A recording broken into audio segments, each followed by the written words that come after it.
Mary Kripabai ఛానల్కి స్వాగతం సుస్వాగతం. నా పేరు మేరీ కృపాబాయ్, కథా రచయిత్రిని. ఇప్పటికీ 400 కథలు పైగా పబ్లిష్ అవ్వడం జరిగింది. వివిధ పత్రికల్లో, రేడియో, టెలివిజన్ కార్యక్రమాల్లో కూడా పాల్గొనడం జరిగింది. ఈ నేపథ్యంలో నా కథలను 2 కథా సంపుటలుగా విభజించడం జరిగింది. దానిలో మొదటిది కథాంజలి పుస్తకంలో 100 కథలు వేయడం జరిగింది. ఈ 100 కథల్ని ఒక్కొక్కటిగా మీ ముందు ఉంచుతున్నాను. ప్రతిరోజు ఒక కథతో మీ ముందుకు రావడం జరుగుతుంది కదా. సరే, ఈరోజు మరొక కథతో మీ ముందుకు రావడం జరిగింది. చిన్న కథే. కథా శీర్షిక ఎదురింటాయన. కథ పేరు ఎదురింటాయన. సో ఈ కథ ధ్యానమాలిక మే 2012లో ప్రచురించడం జరిగింది. ఓకే, దానిని మీ ముందు ఉంచడానికి ప్రయత్నం చేస్తున్నాను. ఓకే, సో ఈ కథ యొక్క నేపథ్యం ఎలా ఉంటుందంటే, ఒక రకమైన పరిశీలన. ఎదురింట్లో ఉండే ఆ వ్యక్తి గురించి ఒక ఫ్యామిలీ పరిశీలించటం, పరిశీలించి వీళ్ళు ఆ పరిశీలనలోంచి ఈ ఫ్యామిలీ ఏదో నేర్చుకోవడం. మనం కొంతమంది వ్యక్తుల్ని చూసి నేర్చుకోవచ్చు, పరిశీలించి నేర్చుకోవచ్చు, మాట్లాడి నేర్చుకోవచ్చు. ఇలా రకరకాలుగా సామాజిక నేపథ్యంలో, సమాజంలో మనం ఒక వ్యక్తిగా ఉన్నప్పుడు సమాజమే మన మీద ప్రభావం చూపిస్తుంది. కాబట్టి మన ఎదురింట్లో ఉండేవాళ్ళు చూపిస్తారు, పక్కింట్లో వాళ్ళు, మన కొలీగ్స్, అలాగే మన సమాజంలో ఉండే ప్రతి ఒక్కరు యొక్క ప్రభావం మన మీద అంతో ఎంతో ఉంటుంది. ఈ నేపథ్యంలో అటువంటి కథాంశంతో నేను ఈ కథ రాయడం జరిగింది. ఇక్కడ ఒక డైలాగ్తో స్టార్ట్ చేశాను. జనరల్గా నాకు డైలాగ్ మెథడ్ ఇష్టం. డైలాగ్తోనే జనరల్గా ఎక్కువగా స్టార్ట్ చేస్తూ ఉంటాను. ఇక్కడ తల్లి పేరు హరిణి, కూతురి పేరు కీర్తన. ఈ కీర్తన అంటుంది, మమ్మీ, ఎదురింటి ఆయన గురించి ఎన్నిసార్లు అడిగినా నువ్వు నాకు ఏమీ చెప్పట్లేదేంటి? ఎంత ఆలోచించినా నాకేంటో, ఏం జరిగిందో నాకు అర్థం కావట్లేదు. ఇదివరకు వాళ్ళని చూసేవాళ్ళం, ఇప్పుడు చూసేవాళ్ళం, ఏదో తేడా ఉంది మరి అని చెప్పేసి అని కీర్తన తల్లి హరిణిని అడుగుతుంది. అప్పుడు తల్లి హరిణి చెప్తుంది, అమ్మా కీర్తన, నువ్వు డిగ్రీ చదువుతున్నావు కదా, నీకు కూడా పరిశీలనా శక్తి ఉంది కదా, ఎన్నో బుక్స్ చదువుతున్నావు, స్టోరీస్ చదువుతున్నావు, పిక్చర్స్ చూస్తున్నావు, సీరియల్స్ చూస్తున్నావు, మరి నువ్వు ఆ మాత్రం గెస్ చేయలేవా? నువ్వు అంతా డిగ్రీలోకి వచ్చేసావు కదా అని అడుగుతుంది. లేదు మమ్మీ, నాకు ఏమిటో అర్థం కావట్లేదు, విషయం ఏమీ తెలియట్లేదు, అసలు ఏం జరిగిందో కొంచెం నువ్వు చెప్పు మమ్మీ ప్లీజ్ అంటూ వాళ్ళ అమ్మని బతనాడుతుంది. నేను ఇప్పుడే చెప్పను, సమయం వచ్చినప్పుడు చెప్తాను నీకు ఎదురింటి వాళ్ళ గురించి అని చెప్పేసి అంటుంది హరిణి నవ్వుతూ. అంతేనా, ఇప్పుడు చెప్పవా మమ్మీ అని కీర్తన అడుగుతుంటే, అయినా నీకు ఎందుకు అమ్మా కీర్తన, ఎదురింటి ఆయన గురించి నీకు అంత అబ్జర్వేషన్ దేనికి అని చిరునవ్వుతోనే అంటుంది హరిణి. ఏం లేదు మమ్మీ, నేను జనరల్గా అబ్జర్వ్ చేస్తూ ఉంటాను, ఎదురింట్లే కదా అది. నా అబ్జర్వేషన్లో ఎదురింటి దృష్టి మీద పడినప్పుడు ఆ ఎదురింట్లో ఉండే భార్యాభర్తలు ఇద్దరు చాలా చక్కగా అన్యోన్యంగా చక్కగా ఉండేవాళ్ళు. ఇద్దరు పాపలు వాళ్ళకి, చాలా హ్యాపీగా సరదా కబుర్లు చెప్పుకుంటారు, చిలుపుగా కూడా ఉంటుంటారు. ఒక్కోసారి చక్కగా ఈవినింగ్స్ విశ్రాంతి తీసుకుంటూ ఉంటారు. ఆ విశ్రాంతి టైంలో కాఫీ సేవిస్తూ, స్నాక్స్ తింటూ చాలా సరదాగా చిలకా గోరింకల్లా ఉంటారు వాళ్ళిద్దరు. చక్కగా ఎక్కడికన్నా వెళ్ళాలంటే బైక్ మీద రైగిన వెళ్ళిపోతూ ఉంటారు, మళ్ళీ తిరిగి వచ్చి మళ్ళీ కబుర్లు చెప్పుకుంటూ ఉంటారు. ఈవినింగ్ ఇద్దరు కలిసి గార్డెనింగ్ చేస్తూ ఉంటారు. అలా ఒక రకమైన ఆకర్షణీయమైనటువంటి ఆ జంటను చూస్తే నాకు చాలా ఇష్టం అవుతుంది. కానీ ఇప్పుడు ఏంటి, అసలు ఒకరితో ఒకరు సరదాగా గడపటం మానేశారు. ఇద్దరు మధ్యలో సరైనటువంటి సంభాషణ కూడా వినిపించట్లేదు. మునుపటి ఉత్సాహం లేదు. అసలు బైక్ మీద ఎక్కడికి వెళ్ళటం లేదు వాళ్ళు. అసలు వాళ్ళిద్దరూ కూడా వాళ్ళ ప్రెజెన్స్‌కి ఇంపార్టెన్స్ ఇవ్వటం లేదు. ఏంటి ఇది నేను అబ్జర్వ్ చేశాను. చెప్పు మమ్మీ ప్లీజ్ అంటుంది కీర్తన. సరే కీర్తన మాటలు వింటే హరిణి ఏం చేస్తుందంటే అలా వింటూనే ఒక చక్కటి అల్యూమినియం గిన్నె ఉంటుంది వాళ్ళ ఇంట్లో వైట్‌ది. అల్యూమినియం అంటే తెల్లగా ఉంటుంది కదా! అది కూడా మోడర్న్‌గా ఉన్న ఒక వెడల్పాటి బౌల్ అన్నమాట. ఆ బౌల్‌లో ఆకర్షణీయంగా రసగుల్లా చేసి నీట్‌గా పాకం ఉంటుంది కదా! రసగుల్లా అనగానే అలా చేసి అక్కడ టేబుల్ మీద పెడుతుంది హరిణి. అప్పుడు కీర్తన అంటుంది, మమ్మీ ఈ బౌల్ ఎంత బాగుంది అసలు. ఈ బౌల్ చాలా బాగుంది కదా! ఈ బౌల్ చూస్తుంటే ఈ బౌల్ చూస్తుంటే వీడియో చేస్తున్నాను.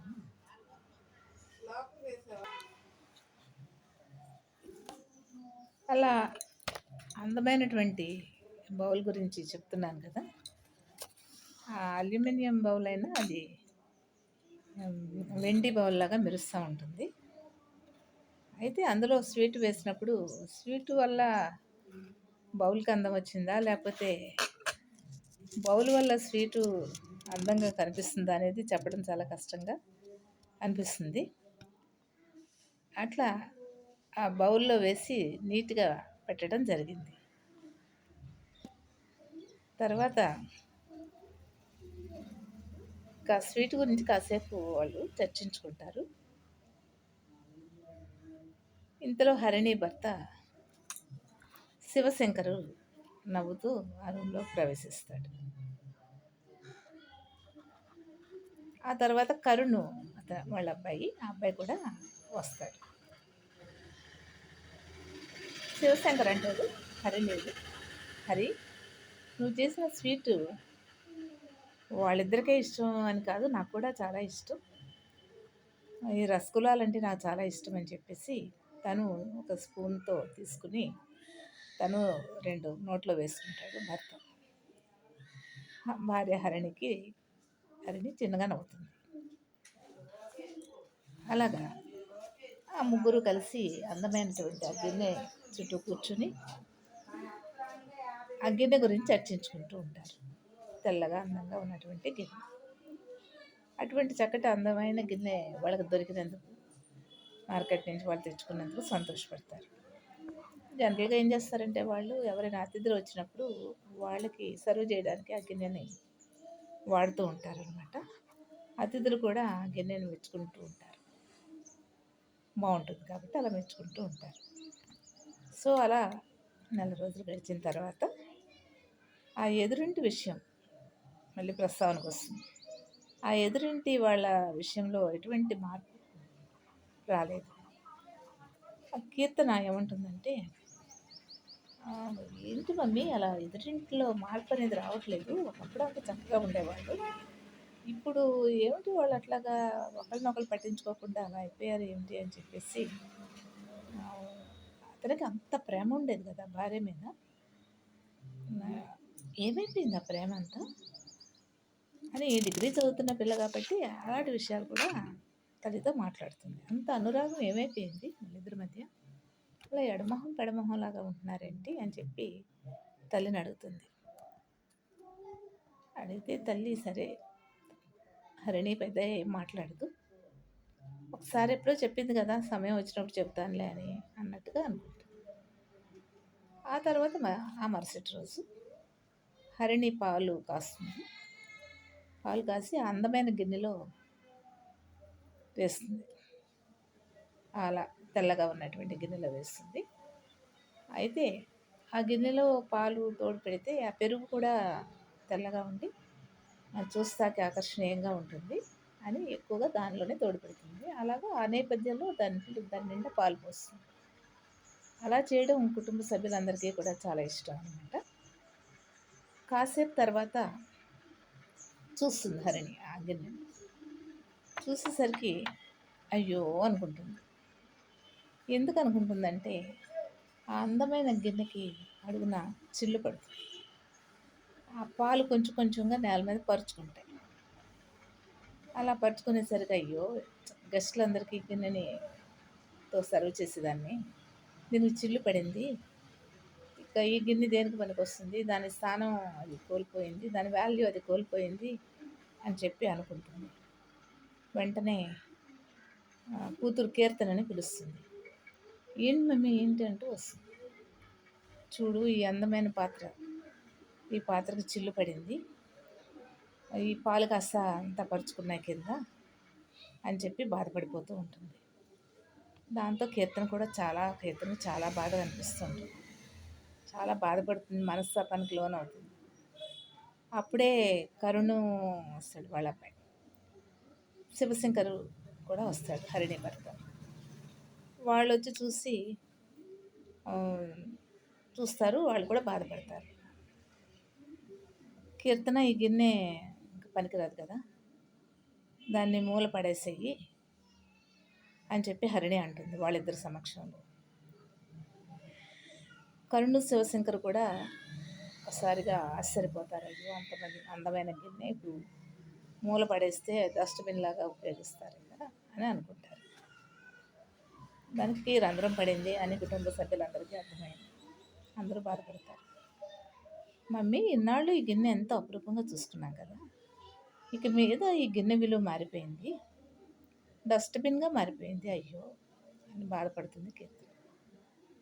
సరిగ్గా ఆ సందర్భాన్ని ఉపయోగించుకుంటుంది హరిణి. కీర్తన, ఈ మధ్య నువ్వు ఎదురింటి ఆయన గురించి అడుగుతూ ఉన్నావు కదా, ఆయన ప్రాముఖ్యత, ఆయన ఇంపార్టెన్స్ తగ్గిపోవటానికి కారణం అడుగుతూ ఉన్నావు కదా, వాళ్ళిద్దరూ ఎప్పుడు అన్యోన్యంగా ఉండేవాళ్ళు కాస్త ఇప్పుడు ఎడమొహం పెడమొహంగా రిజర్వ్డ్గా ఉంటున్నారు, ఎందుకు అని అడుగుతున్నావు కదా, నీకు నేను సమాధానం చెప్పగలను అన్నట్టు. ఏంటి మమ్మీ చెప్పు ఎప్పటి నుంచో అడుగుతున్నాను కదా, ఏమైంది ఏంటి అని చెప్పేసి అడుగుతుంది. ఈ అందమైన గిన్నెకి ఎలా అయితే చిల్లు పడిందో, చిల్లు పడితే అలా డస్ట్బిన్గా మనం రూపాంతరం చెందించాము, అలాగే వాళ్ళకి జరిగింది, ఆ ఇంట్లో జరిగింది.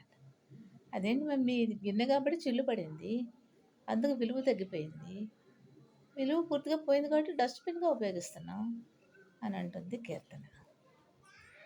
అప్పుడు హరిణి అంటుంది, సరిగ్గా ఇదే వాళ్ళ ఇంట్లో ఎదురింటి ఆయనకు జరిగింది అంట. ఎదురింటి ఆయనకు జరగడం ఏంటి, ఆయన మనిషి కదా అని చెప్పి అంటుంది కీర్తన. లేదమ్మా ఆయనకు కూడా చిల్లు పడింది అని చెప్పి హరిణి అంటుంది. అంటే ఏంటి మమ్మీ అంటుంది. ఆయనకు చిల్లు పడడం అంటే ఆయన శీలానికి చిల్లు పడింది, ఆయన క్యారెక్టర్కి చిల్లు పడింది, ఆయన క్యారెక్టర్కి రంధ్రం పడింది అని చెప్పి అంటుంది. ఎంత మంచి వ్యక్తి అయినా ఈ మధ్య ఆయన మద్యానికి తాగుడికి బానిస అయ్యాడు, నైతిక విలువలు కోల్పోయాడు, తప్పులు చేశాడు. అందువలన భార్య దృష్టిలో అతడు బాగా చులకనైపోయాడు. అనురాగంతో భార్య సమక్షంలో సంతోషంగా హ్యాపీగా ఉండాల్సినటువంటి ఆయన చిల్లుపడ్డ పాత్రలాగా మారడం అనేది జరిగింది. ఇది అసలు విషయం జరగటం అనేది జరిగింది అని చెప్పి చెప్తుంది. అందువలన చిల్లుపడ్డ గిన్నె డస్ట్బిన్గా మారింది కదా, అలాగ మనిషికి చిల్లుపడిన తర్వాత ఆ భర్త కాస్త ఏమయ్యాడంటే అక్కడ బాడీగార్డ్ లాగా మారాడు. ఇంటికి కావలసిన అన్ని సరుకులు, ప్రావిజన్స్ అమర్చి పెట్టే ఒక యంత్రంలాగా, ఒక అటెండర్ లాగా, ఒక జీవోత్సవంలాగా రూపాంతరం చెందాడు. ఆయనకు చిల్లు పడకముందు, ఆయన నైతిక విలువలు కోల్పోకముందు ఆయన విలువ వేరు, ఆయనకు చిల్లు పడిన తర్వాత, ఆయన శీలానికి రంధ్రం పడిన తర్వాత ఆయన విలువ పోయిందంత. అందుకే ఇలా జస్ట్ నామినల్గా మారాడు, చివరికి గడ్డి పరకలా మారిపోయాడు అంటుంది హరిణి. అలాగా మమ్మీ, ఈ విషయాలన్నీ నీకు ఎలా తెలిసే చెప్పు అంటుంది కీర్తన. విషయం ఏమిటో అర్థం కాని నేను కూడా చాలా మంది వ్యక్తుల ద్వారా పరోక్షంగా సంగతి తెలుసుకున్నాను. మన చుట్టూ ఉన్న సమాజంలో ఏం జరుగుతుందో మనం తెలుసుకోవాలి, అది మన బాధ్యత కూడా అమ్మ అంటుంది హరిణి. హరిణి చెప్పిన విషయాలు అక్కడే ఉన్నటువంటి శివశంకర్ భర్త విన్ని కంగు తింటాడు. అప్పుడు అనుకుంటాడు తన మనసులో, ఇక మీద తను తన ఆఫీస్లో వర్క్ చేస్తున్నటువంటి కంప్యూటర్ ఆపరేటర్ రీటాతో చదువు పెంచుకోకూడదు బాబాయ్. అలా పెంచుకుంటే నాకు కూడా చిల్లు పడుతుంది, నా ప్రవర్తన గాడి తప్పుతుంది. అదే కనుక కంటిన్యూ అయితే నాకు పెద్ద చిల్లే పడుతుంది.